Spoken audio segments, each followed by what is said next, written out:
From deep in the heart of Central Texas, it's the Best of the Outdoors podcast, brought to you by Texas Fish and Game Magazine, the voice of the Texas outdoor nation. I'm your humble host, Dustin Warncke, author, outdoor writer, videographer, speaker, blogger, podcaster, back again with another episode. Man, am I fired up to bring you this content as I am every week we do this show.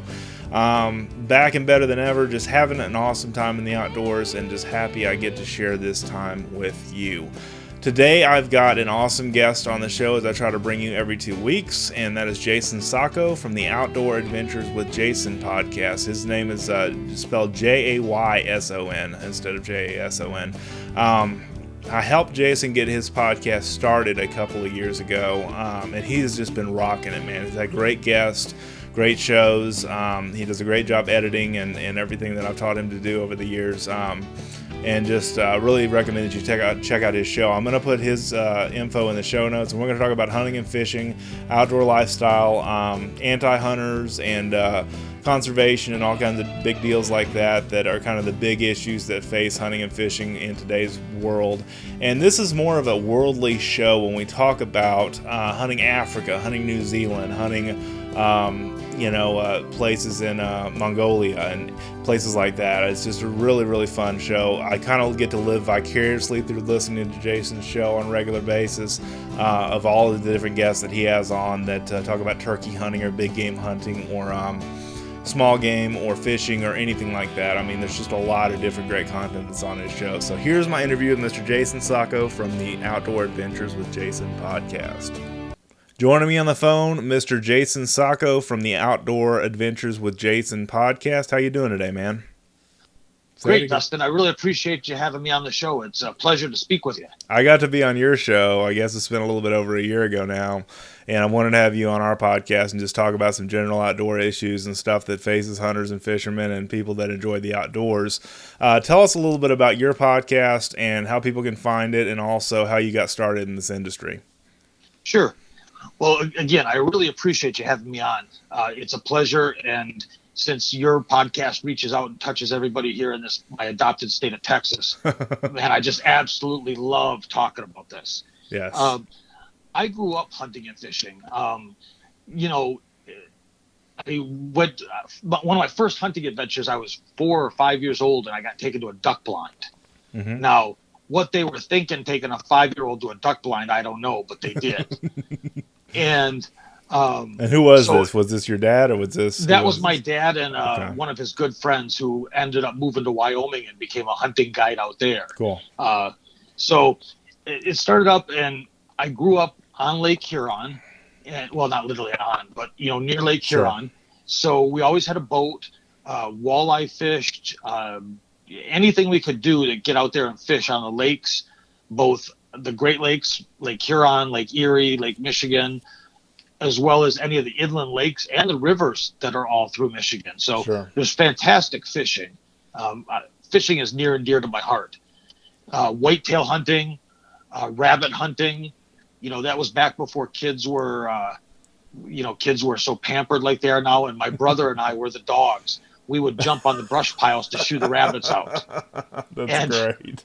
So it was a good time. If my dad was going hunting, we were going. Right. So I grew up watching Marlon Perkins. Yep. Remember Mutual of Omaha? Yes. And in Michigan, we had. Now, granted, he wasn't making the TV shows by the time I was old enough to watch TV, but we caught reruns of stuff from Fred Bear, Morton F. These guys were great in the outdoor industry, and several times going up north, we would stop right at the Fred Bear store right there in Gaylord, where they made bear archery bows. Sure. So I wasn't into archery, but it was always cool to stop there. Of course, I never saw Fred Bear, but it was cool. Sure. And then I moved to Arizona and I stopped hunting. Mm-hmm. And little did I realize how great the elk hunting was in that state. Sure. And so I spent 10 years, never bought a license, never bought anything, never even considered it. Mm-hmm. Moved here to Texas, and oh man, was my eyes opened. This state was a mecca for hunters. Right. I did a little bit of fishing. We took a couple of charter boats out of the Port A area and had a great time doing that. And one of the things I wish I was doing more of was fishing. I wish it was a little bit closer. Sure, because we both you live in South Texas and I live in Central Texas. You're kind of South Central Texas, I guess. You're not down in the valley, but you're in the San Antonio area. And you're getting ready to move back to Michigan, right? I am getting ready to move back to Michigan in a couple days. So that's one of the things I wish I had done more of in Texas was the fishing. But the hunting here is, oh my goodness, there is so many cool things. And I got, I had my little kids, and I told each one of them when they turned 5, I would take them hunting. Mm-hmm. So I took my daughter when she turned 5 to I bought a doe hunt for Susan G. Komen breast cancer fundraiser. Sure. Took my daughter up to a place outside of San Angelo. Okay, cool. It was a 16,000 acre ranch, and he said, shoot a couple does. And we drove around and he showed me the ranch. Great place. And I absolutely was like hooked. We shot a couple does. My daughter had a great time. And she was 4, I think, at the time. And as we're standing there, finished up, I got the 2 does in the back of my truck. Here comes at the point, he was like an 11-pointer. Mm-hmm. Huge buck. Mm-hmm. He comes walking up, and we're standing at the camp house. And the rule is no shooting within like a mile of the camp house. Sure, for safety's sake, right? Well, that because they had some pet deer. Okay, that too. And they had a couple of them that just wouldn't leave around the house. They didn't want them shot. Sure. So this big buck comes in, and he's hurt. You can see him bleeding. And he says, "Oh man, he got his butt whooped by somebody." Mm-hmm. And he goes, "Do you have a kid's license with you? Your daughter can shoot him." I'm sitting there going, I don't want my daughter to shoot that. That's too big of a deer for her. She'll be spoiled. Yeah, she'll be spoiled for life. And so she didn't have a license. We didn't have ability to get one. So he ended up going to get another young kid to shoot, which I thought was really cool. Sure. And he had plenty of hogs on the ranch, and he would shoot the hogs and take them to people that were not doing financially well so that they would have protein, and stuff to eat. Sure. And so just a really cool guy. So anyway, got into that and was watching a lot of hunting shows and happened to see a hunting show that said, "Hey, if you're out there and you like to hunt, call us." Mm-hmm. And that was called North American Safari, I think, with a guy named Anthony Blaine. Okay, cool. And I called, we talked. I never got any hunts film to put on there, but I did do some work, helped them land some sponsorships, things like that. And sure. So it was an interesting turn, and that's about the same time that I think I bought your book on how to get started in hunting, through the television industry. TV side, yeah, right. And read that, and in there, I think I think I reached out to you and we talked a little bit, and I started hunting at DB Hunting Ranch. Right. Had a blast. They had a guide there named Jake at the time, Jake Davis. Yes. And still friends with Jake. He's a good guy. Yeah, Jake's a great guy, and he guided. And for the listeners, I'm handicapped. Right. I wanted to bring that up too. I walk with a cane now, but I can tell you there's several times Jake and I hunted DB Hunting Ranch when I was on crutches. Right. And we made mistakes. I use a 30-06, and I wanted a Catalina goat. Right. We got in there. Here comes this Catalina goat. And Jake's like, "Oh my gosh, he came right out." He goes, "I drove around this place for 3 days and didn't see him." And here he comes. I picked my 30-06 up, aim at him, perfect shoulder shot.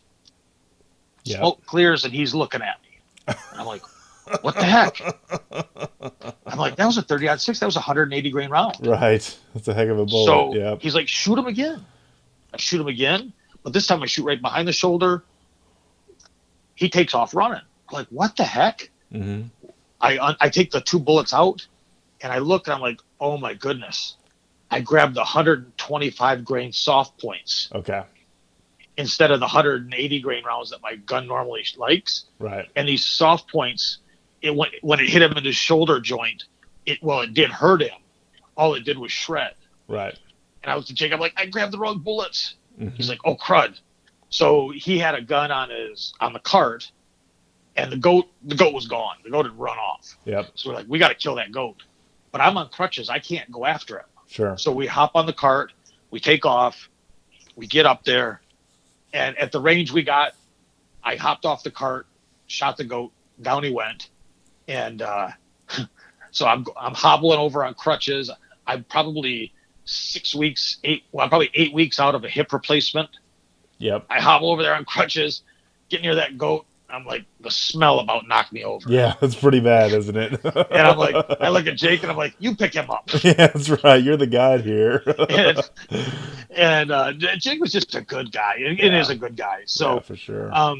That was one of the first things I took at Danny's and at DB Hunting Ranch. And it's really been neat to watch that place expand. Sure. He's really gone from just the days of getting up there and, you basically parked at Danny's house just down the street and went in to now he's got those really cool lodges and cabins. The cabins and the meat processing and all this stuff that really is slick. So you guys have done a great job with the promotion of that place. I really enjoy it. Great. That's awesome. Yeah. And yeah, go ahead. I'm sorry. No, I was just going to say, and then I started hunting around Texas, Freer, down closer towards the valley a couple times, Uvalde. But I've never taken, I did took a couple little bucks from Hill Country Bucks out of Bandera. Mm-hmm. And you know what I mean? Just little, free range little bucks. Right. Sure. I'm happy with them. I like them. They're a trophy to me. Sure. But they ate just as well as anything else. Oh yeah. They're delicious. I love wild meat. That's for sure. I know you do too. So, no, that's great. Your show is one of the ones I wanted to have you on the podcast because you have such a world view of hunting. Because you have guests on there that talk about hunting in Africa and hunting in New Zealand and hunting all over the world. And that's the thing I've always liked is you're a Texas-based show, or you were a Texas-based show. You're getting ready to move to Michigan, but you really encompass the outdoor lifestyle well when it comes to conservation, when it comes to hunting issues and fishing issues and those kind of things that we deal with in the outdoors. And I just applaud you for that. I want to give you a kudos for that because there are a lot of guys that aren't willing to touch those issues in podcasting or otherwise. Well, thank you. When I started the show, I looked at everything, and maybe much to my detriment, I love the interview styles of Howard Stern. Okay. And I wanted to have a show where it was just like whoever my guest was, that we were just sitting there over a cup of coffee or a beer and just having a chat about hunting. Sure. I didn't want to use scripted questions. I didn't want to have the same, what gun do you shoot? What bow do you shoot? Right. Now, we do talk about equipment. Sure. And some of that's important to the story. But I really wanted to capture the story of hunting. Yes. And it's been really cool. I've talked to guys that have hunted every country that ends in a stand. That's a feat right there to accomplish. Yeah, because there's a lot of those. Oh, it's amazing. There's a gentleman here in Texas named Jason Price, runs a show on YouTube called The Experience. Yes, I love that. He's gone to Mongolia. I'm sorry, I think he's going to Mongolia. Right. He just did a great show from Tajikistan. Mm-hmm. I think that's how you say it. New Zealand. You name it. Alaska, Canada. Just some amazing places that as a handicapped person, the likelihood of me going to climb the mountains to get a stone sheep are slim to none. Right. And so to talk to these men and women that do it, I love. Right. And it's really one of the things that I also try to really get across to folks is that, and Texans will know this or should know this better than most, is that you have a species here, well, 3 species, the scimitar horned oryx, the addax, and the Dama gazelle. Uh-huh. Which were on the endangered list for a while, but now because of hunting, they're off the endangered list, and now they're free exotics. Yeah. And if it wasn't for Texas hunters, Texas ranchers, these animals would, in most cases, be regulated or just show up in a zoo here or there. Yep. And so to be able to say, I've always wanted to hunt an addax, and Is it for the meat of that addax? Do you say, I'm going to go shoot that addax for the meat? No, that's just an extra piece. Sure. You're going for the trophy, the animals, the horns, the hide, the mount, and then the meat in that case. Yes. So there's nothing wrong with being at least the way I look at it is I tell folks, there's nothing wrong with being, the word trophy hunter has taken on a bad connotation.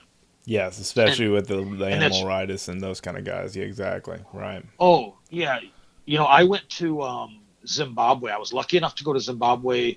Gosh, it's been 5-6 years ago now. Right. I remember that. And one of the animals I shot was a giraffe.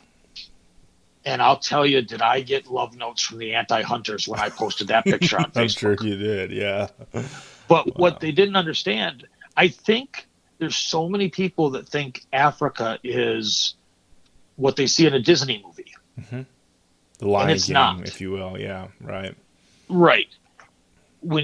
And this was eye-opener for me because honestly, I never thought about private property in Africa. I just figured that Africa was Africa. Sure. And I never thought that people actually own the property there. Yes. So when you get over there and you start to realize, hey, I've just driven 4 hours on a road and the only animal I've seen is a donkey. Mm-hmm. Where are the impalas? Where are the giraffe? Where are the zebras? And you ask somebody, you say, where are all these animals? And they said, oh, they don't exist out here. They've all been shot, poached off. Right. And you're like, well, where are they? Well, the animals are only on the conservancies. Mm-hmm. So when we got to the conservancy, man, did we see giraffe. There was giraffe everywhere. Sure. Zebra, wildebeest, the blue wildebeest, not black. I was in Zimbabwe. Right. And the black are just out in South Africa. So we got to this conservancy, and the conservancy was a series of all these ranches that quit raising cattle and now just hunted. Right. It amounted to about 600,000 acres. Wow. So you imagine, basically it was a park. Yep. But it wasn't run by the country of Zimbabwe. It was run by these ranchers, and the money to protect it came from hunters. Mm-hmm. Sure. They did a little bit of photography clients, but they told me that they did maybe half a dozen photographers a year. And I said, could you run this place on just the photography? And they said, no. Right. There's no way. Hunting is what pays the bills, right? Yeah. Hunting is what pays the bills. They had about a 600-acre spot enclosed, like high fenced. And that 600 acres was probably the flattest piece of property that was out there. Uh-huh. And they raised corn, tomatoes, and onions in there, and also some sheep. Mm-hmm. And it would the high fence was to keep the elephants and the leopards out. Sure, I see that. Yeah. And so that was really their only agriculture. And they raised hogs and some stuff like that. But it was all in this enclosure. Huh. Everything else, the rest of the 60,000 acres that I had to hunt was open. There were some fences, but they were old cattle fences. So they were just 3-strand barbed wire fences. Right, something could jump over fairly easily. Right, exactly. Jump over, run through, whatever. They weren't maintained. Okay. So the only thing they did was they would send out the people during the off season to start to collect the barbed wire so the animals wouldn't harm themselves, right? Yeah, and it was actually more because they didn't want the poachers stealing the barbed wire used for snares. Yeah, that makes sense. So they were pulling a lot of that, but it was really, really an eye-opener. And at first I was going to shoot an eland. Mm-hmm. And then we saw these giraffe, and I said, you know what? I want to shoot a giraffe instead. And they looked at me and they're like, you sure? I'm like, yep. They said, great, because we were going to kill 55 giraffe off this property no matter what. And so what people didn't understand is that giraffe that I shot, he was going to get shot that year whether I did it or whether they did it. Right. Either way, he was getting shot. And so what happened is it took 6-7 guys most of the day to process that giraffe after I shot him. He was huge. I bet. He was I think they said they estimated him around 24, 25 years old. He was an old herd bull that was no longer accepted by the herd, and he would try to go in to get cows to mate with him and get in a fight with the younger bulls and hurt him. So they wanted him gone. So anyway, I shot him. About a quarter of the meat went to a local village as basically a bribe, because they were letting the cattle, the river was the boundary. And when we drove to the river. The other side of the river was dusty soil, very little vegetation, overgrazed. So what they were doing is they were driving their cattle into the river and then up the other side into the place where there was grass, where they no longer had cattle, which was the hunting preserve. Because I joked a couple times, we came up on some bulls, and I'm like, "Kudu, stop! I'm going to shoot it." And they're like, "No, that's a cow. Don't shoot that." Interesting. And I'm like, I know. Yeah. So I was just messing, because it was such a good time, and everybody spoke English. So I try to tell people, don't be afraid to go to Zimbabwe, South Africa, Tanzania, Namibia, Mozambique, Botswana. They're all safe to go travel to. Yeah, they're friendly places for the most part, and especially in the hunters. And the one thing that I wanted to bring up that you always talk about on your show, and there's a few themes that go through your show, but the one thing I've talked about on this show because of your show, and when I talked to other hunters like Tim Jackson, who went to Africa not long ago, we talked about it on our podcast together. Without hunters, there's no value on those animals. Correct. And I think that needs to be driven home, because that's what is, it's kind of a microcosm of that has happened in Texas. We have all the Dama Gazelles and the Attics and the Oryx and Gemsbok and so on and so forth because of hunting, and because there's a demand for those animals, and there's a value on them because they're to be hunted. So that's the thing, that it's a good argument I have with some people that are non-hunters or just anti-hunters, that, we have this rich landscape of wild game because of hunting, and hunting is what's made that possible.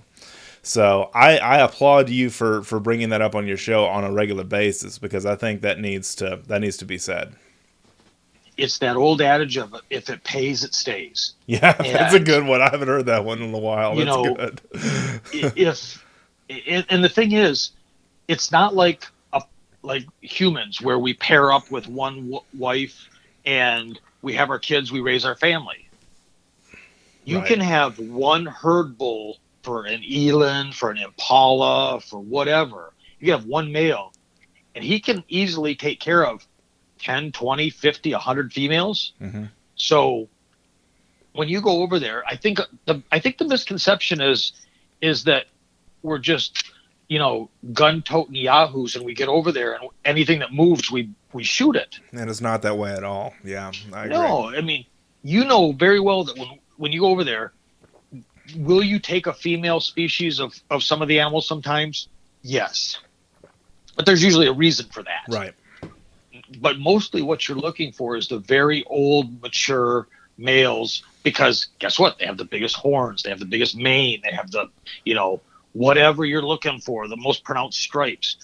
And so if I have, 100 females and 20 males, I don't need that many males. Right. You got to call the herd. I can get rid of 2, 3, 4 males, and all my females will still get bred that year. Sure.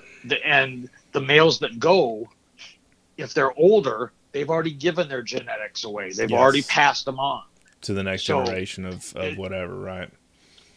Yeah, it aggravates me to no end. I'm pretty much, I can't say that there's any type of way I don't agree with hunting. There's just some that I have less interest in than others. Okay. And so, but if it's legal and you have the appropriate licenses to do it, and it's done in a fair method, right, and you like it, then I support you. I might not want to do it, right, but I support you. And that's the one thing I've always liked about your message on your podcast. And I was going to bring this up anyway. You naturally brought it up, and I think it's great. But it's that whole mindset of hunters don't attack other hunters for hunting. If it's legal, if you have the means to do it, if you have the ability to do it, then take care of each other and support each other and not bash each other because you didn't agree with them killing that giraffe or that elephant or whatever the case may be. Right. I think that's a good point. And I think a lot of it comes out as maybe it's jealousy. I don't Yeah. know. You know, I can't afford to go shoot an elephant. Would I if I could? You betcha. I'd be hobbling up there with my cane. I'd be the first one in line. With an elephant gun. But I can't afford to. Right. Right. But I can't afford to. And I understand that and I accept it. And you know what I've really come to love to do is the poor man's hunt, which is I've come to love hog hunting. Mm-hmm. And guys will say, well, I'm going to Colorado to get a mule deer, and I'm going here to get this, and I'm going here to get this. I'm like, great. I'm going up the street to shoot pigs. Yep. And I'm just as happy whacking on. Yep. I absolutely love it. Mm-hmm. And so, now, don't get me wrong. Mule deer hunting I'd love to do. I'd love to go get an elk. I'd love to try all these different options.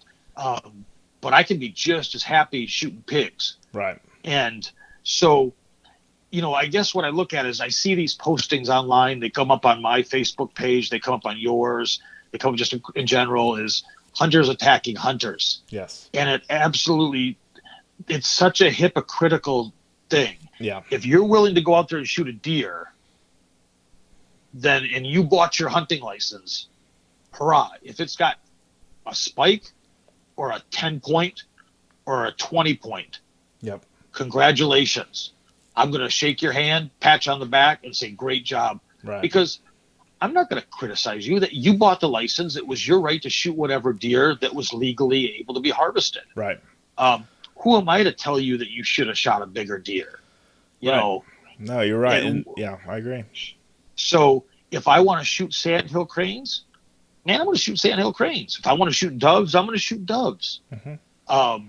As long as I bought my license, I buy the shells, I buy the gun, everything pays a tax back to the wildlife restoration. So it just aggravates me. The other one is I only shoot what I eat, or I only eat what I, you know, I only hunt what I can eat.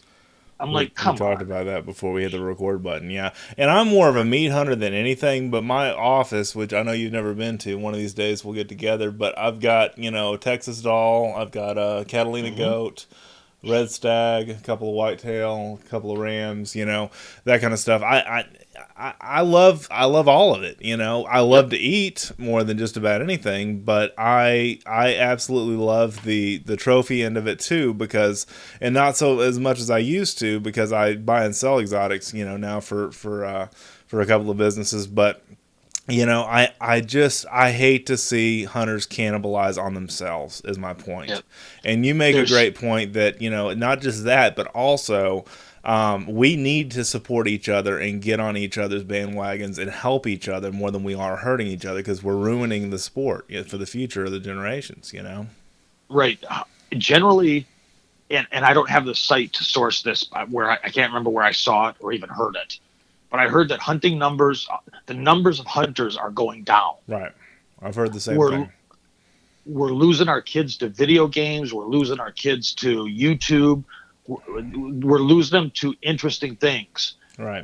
Or things that they find more interesting, I should say. And it's a shame. Yeah. My kids have all gone hunting. They don't really care for it. Mm-hmm. So I'm not going to push them. Right. But I do ask them, hey, do you want to go? Do you want to go? Nah. So, okay. And you have 2 girls, is that right? 2 girls and a boy. 2 girls and a boy. Okay, cool. And the boy is showing a little bit of an interest in archery. He's had some ear damage when he was younger, so he doesn't like the boom of a gun. Right. But he's showing some interest in archery, so I may not have completely lost him yet. Right. But you're right. There are a lot of different competing goals for people's time, especially kids' time these days. I heard one day in one of the Christian men's retreats I just came back from a couple of weeks ago, one of the guys said, you know, the biggest competition with social media is sleep. You know, isn't that ridiculous? True. But social media is so geared now that you since you push notifications and everything, and you're constantly on there because they want to serve you ads and they want to sell. And I mean, we're the most marketed to culture in the world history ever. And I don't really agree with that, but at the same time, I mean, we got to preserve our sport for the future, and that's a big thing I talk about on the show all the time, as you know. And I vacillate both ways on this. I do agree with the early youth seasons that take place in various places. Mm-hmm. I always look at it though as a kid. I can remember the years of sitting in the woods in Michigan, November 15th, opening day. Sometimes there's snow, sometimes there's rain, sometimes it's nice. Right. And you come home with nothing. Mm-hmm. But there's always that chance you might, so you keep going out. Right. Now I see these young little kids posing with their 12 points, their 14-point bucks, and I'm like, does that do them justice? Does that teach them adversity? Does that teach them to keep trying to let them take a buck that big when they're young? Right. Again, good point. I also just said at the point, who am I to tell you what you can and can't shoot? So I know that's a little hypocritical. I'm talking out of both sides of my mouth there, but I really look at it as not that I don't want that young child to take that gear, but I want them to learn that there's not always that big buck waiting at the other end, that they might sit out there and get nothing. Right.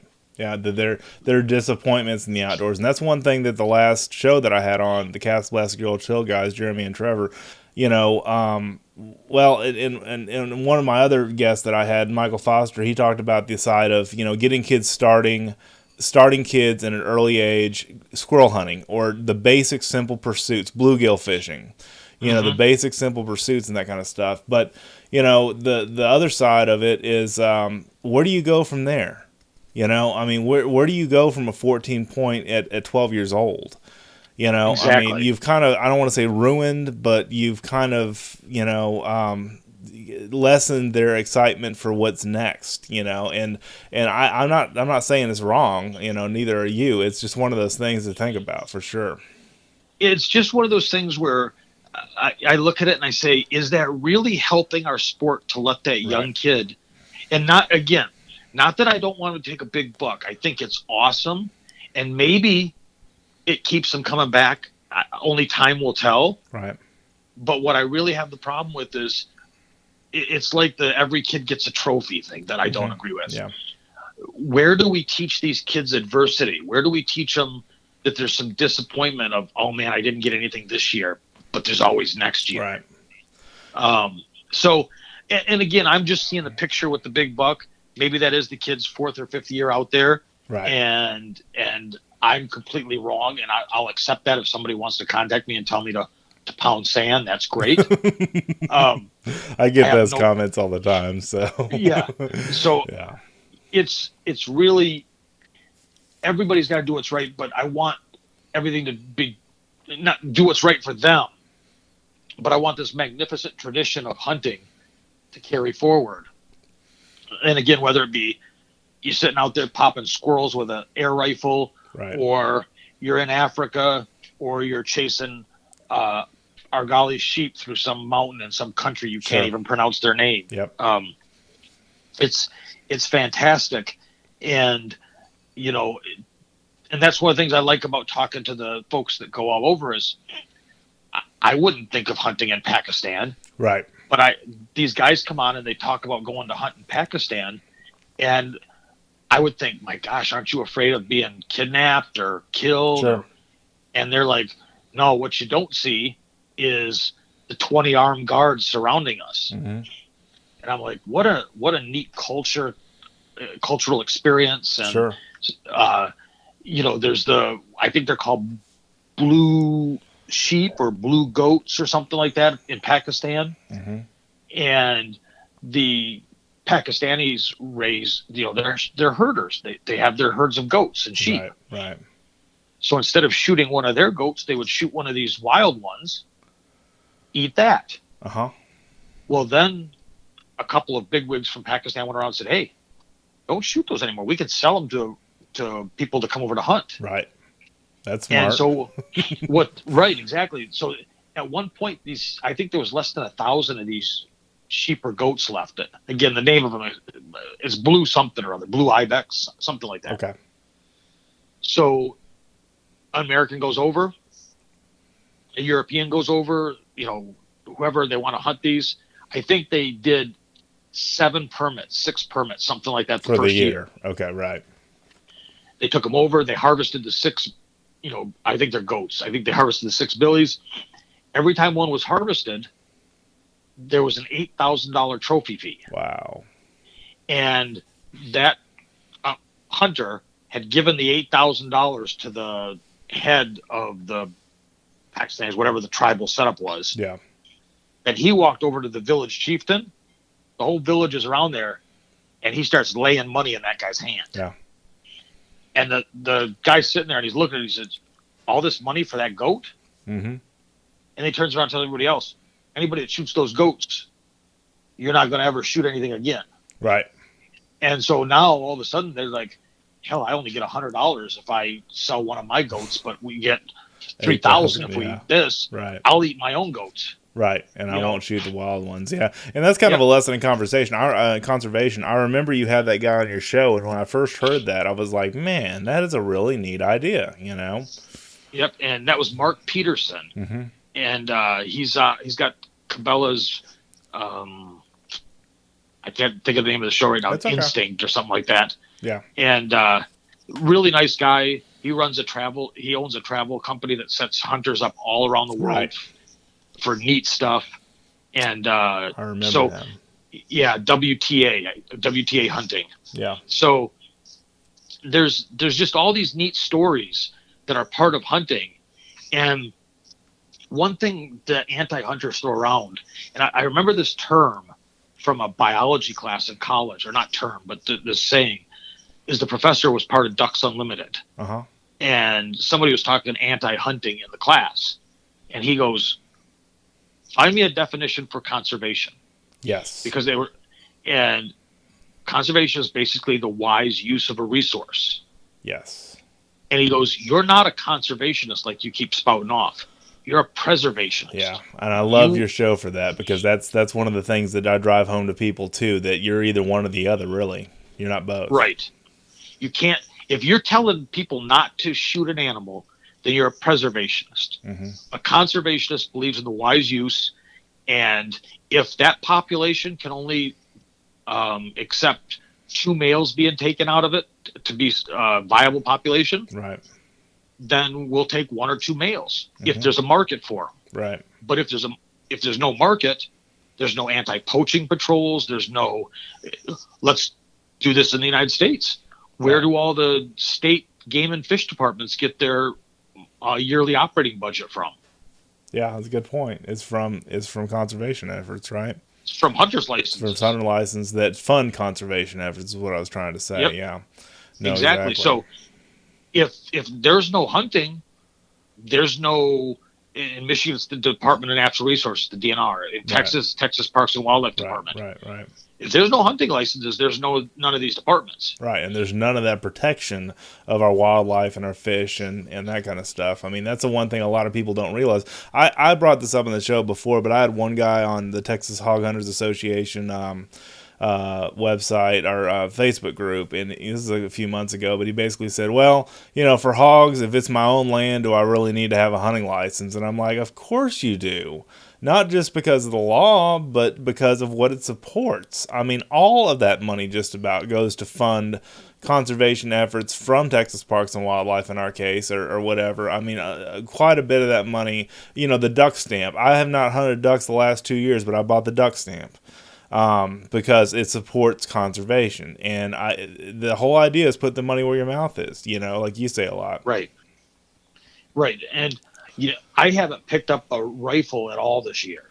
Okay. I've been too busy with the podcast and trying to learn how to bow hunt with a vertical bow. But I still bought my hunting license. Yeah, sure. Because A, I might being the key word, and B, that's a little bit of a donation to the state to keep the Texas Parks and Wildlife Department funded and going. Yeah, absolutely. So, which is important all over the world, I think. Anything that you give money into hunting, and I'm not talking about paying $4,000 to go kill an axis, because that's going to go into a rancher's pocket. But I mean, it's just when it comes to native species, especially, but also exotics, you can also put that too. When it comes to protecting that species, that's totally important, I think. Yeah, I mean, you've got so many pressures, and I'm going to pick on a state for a moment here, and Go that's for it. California. All right.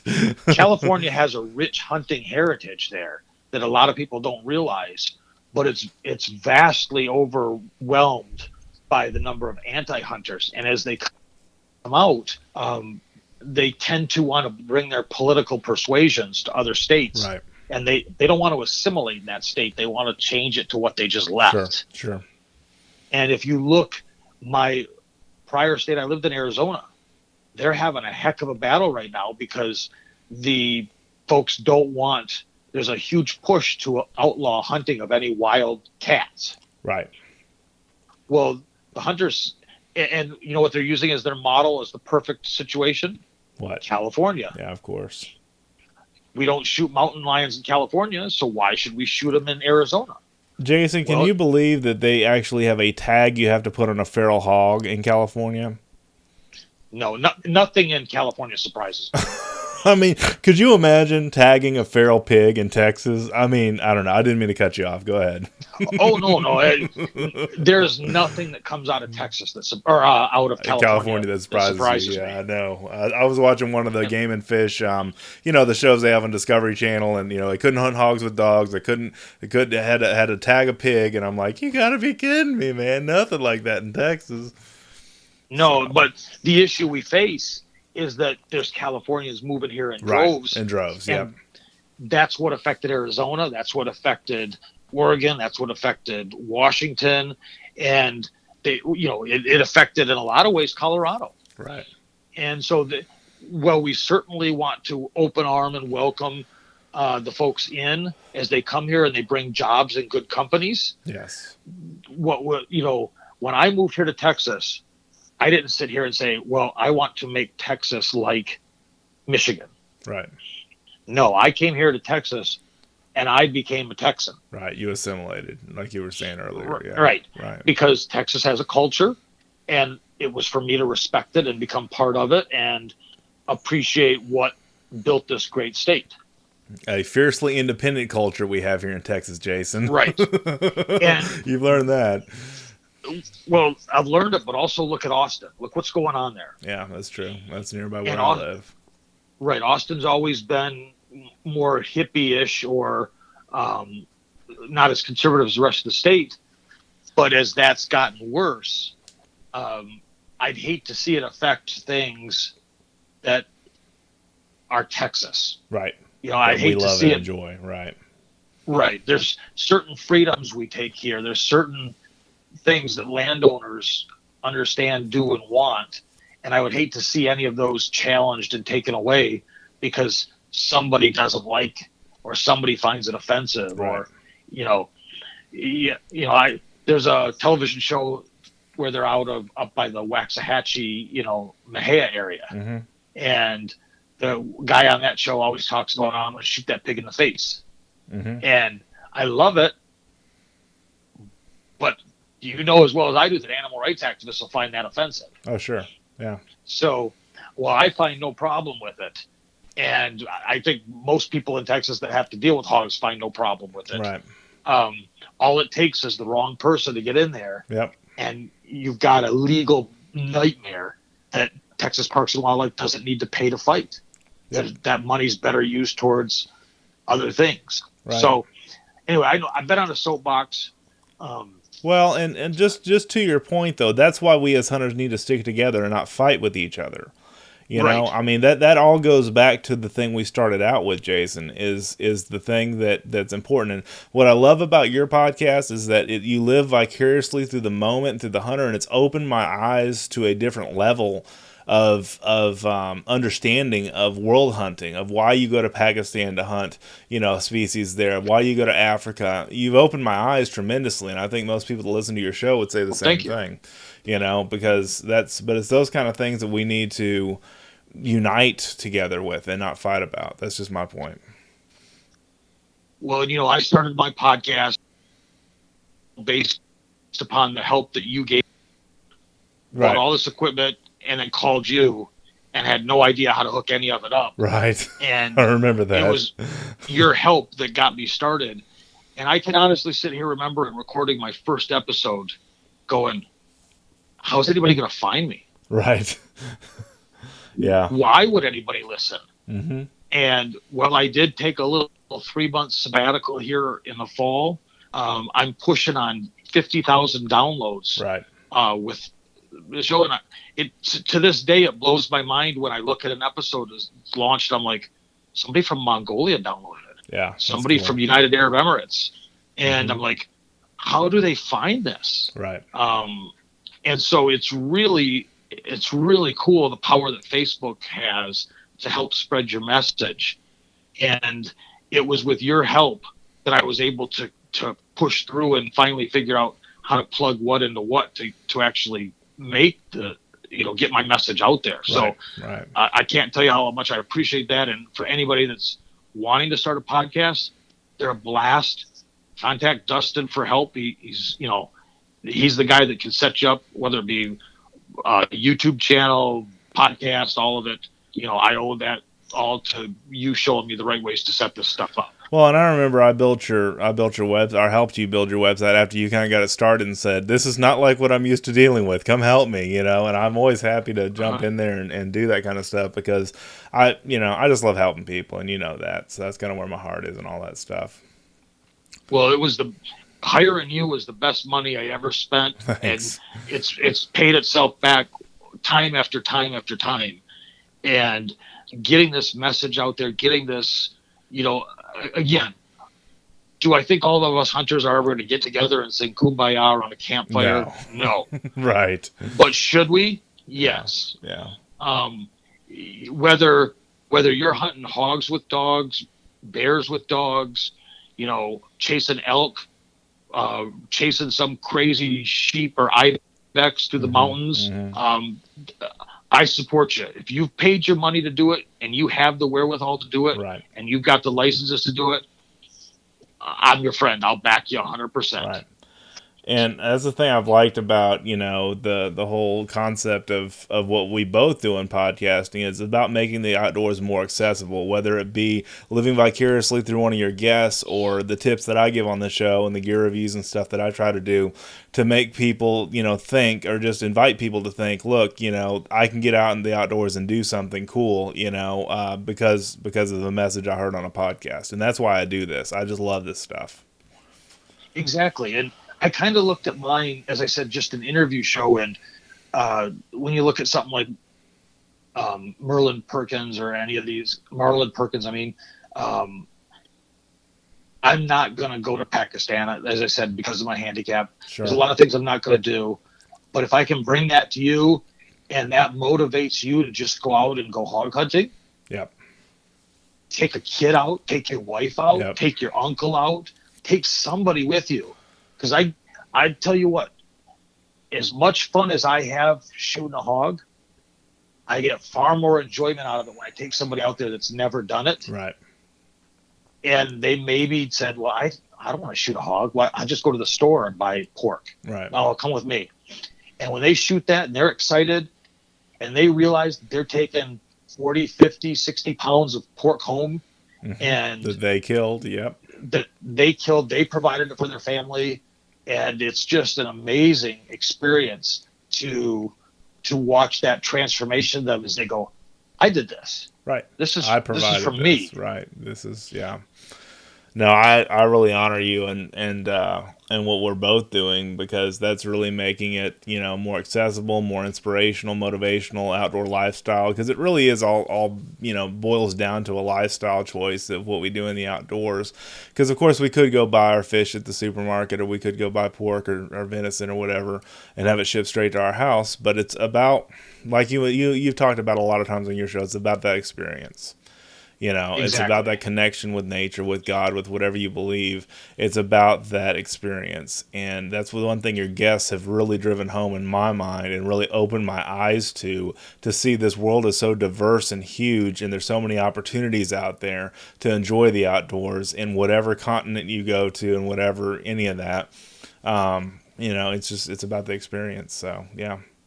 Oh yeah. I'm not a real religious person. I believe I'm spiritual. I keep a Bible on my iPhone. Right. And I've gone out to the blind and sometimes I'll read a Bible verse, Sometimes I might read a zombie book. Sometimes I take a nap. I try not to nap because I snore so loud, nothing's going to come. And then I fell asleep in a blind one time. This is just funny. And as I fell asleep in a blind one time, and I must have been snoring pretty loud. And it was, what I call a Texas blind, which is built out of plywood. Right. None of the windows are the same size. Yes. The door hinges are hanging off. Yep.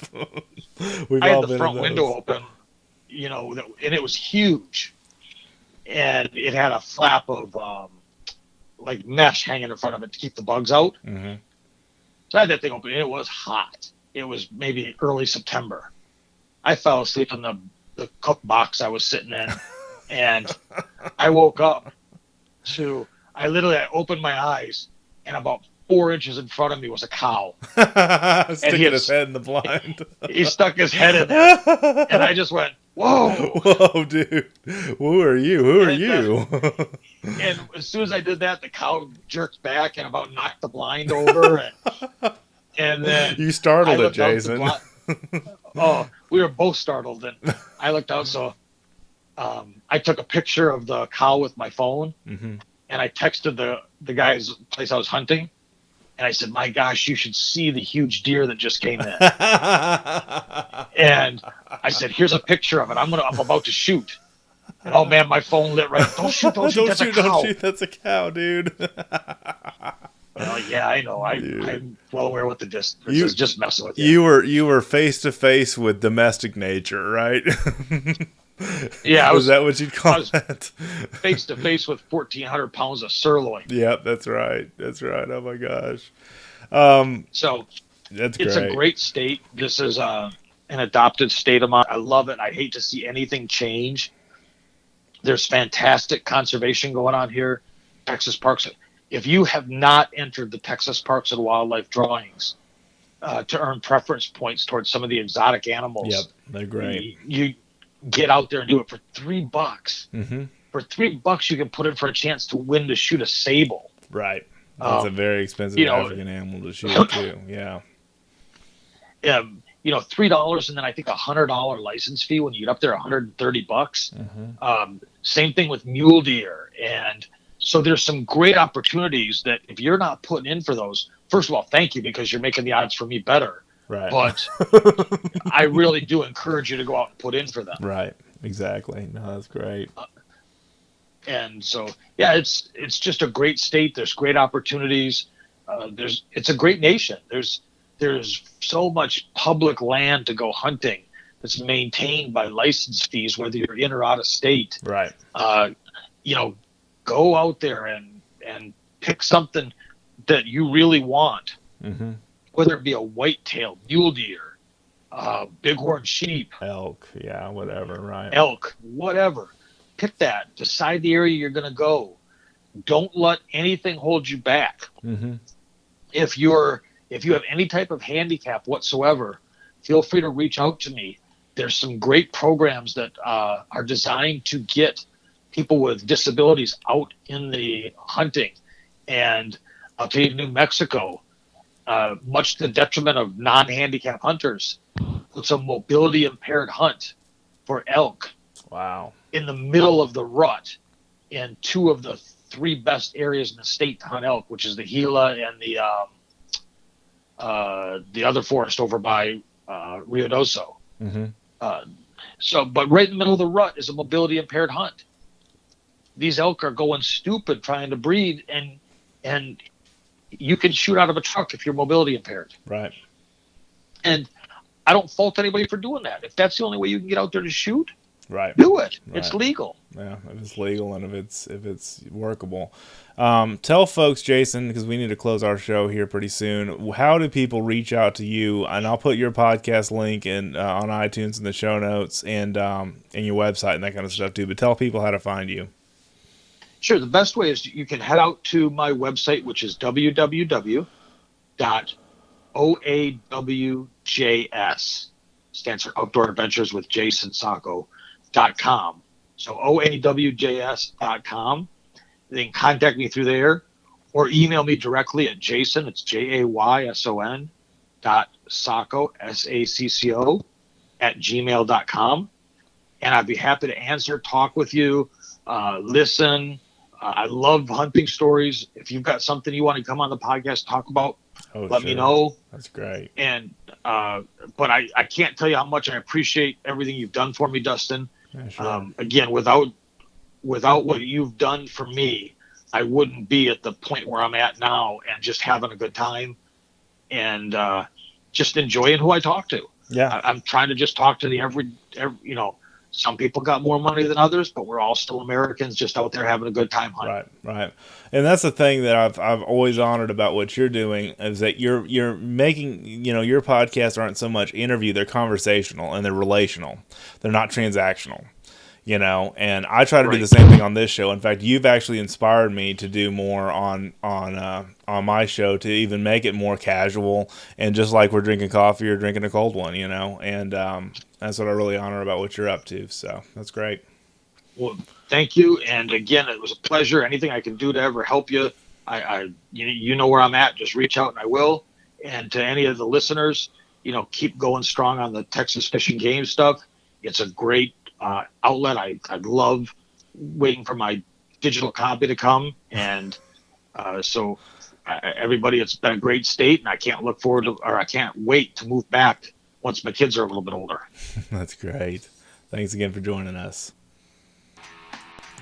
And there he goes, ladies and gentlemen, Mr. Jayson Sacco from the Outdoor Adventures with Jayson podcast. Love this guy. I've just got so much respect for what he is trying to do in the outdoors, and really recommend that you check out his show in addition to this one. And really think he's a great guy to listen to about having an awesome day in the outdoors. So please make sure you subscribe to our magazine if you've not done so already. It is digitally. There is a digital version of it. We have our own Texas Fish and Game app, and you can download it wherever you live in the world. You can download the magazine every month. It comes pushed automatically to your phone if you or mobile device, iPad, whatever that you have. And basically, if you're subscribed to the magazine, and the digital subscription is not very much, and you basically just get a new issue delivered straight to your mobile device or your phone. The print magazine comes out every month, 12 months a year, and that's a really cool way to digest the content as well. And you can even get both. You can get a combo subscription of the digital and the print magazine together. And check out fishgame.com to renew or subscribe.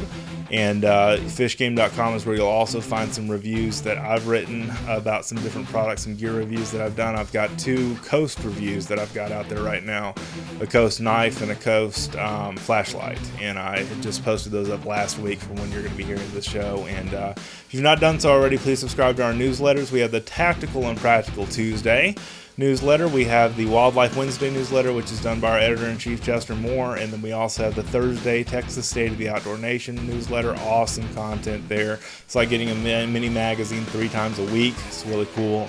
And I really think you'll get a lot of benefit out of learning stuff in the outdoors about wildlife and biology and hunting and fishing. The hook and bullet stuff we always cover is really good. So anyway, thank you so much again for watching, reading, and listening. Have an awesome day in the outdoors. We'll see you next time.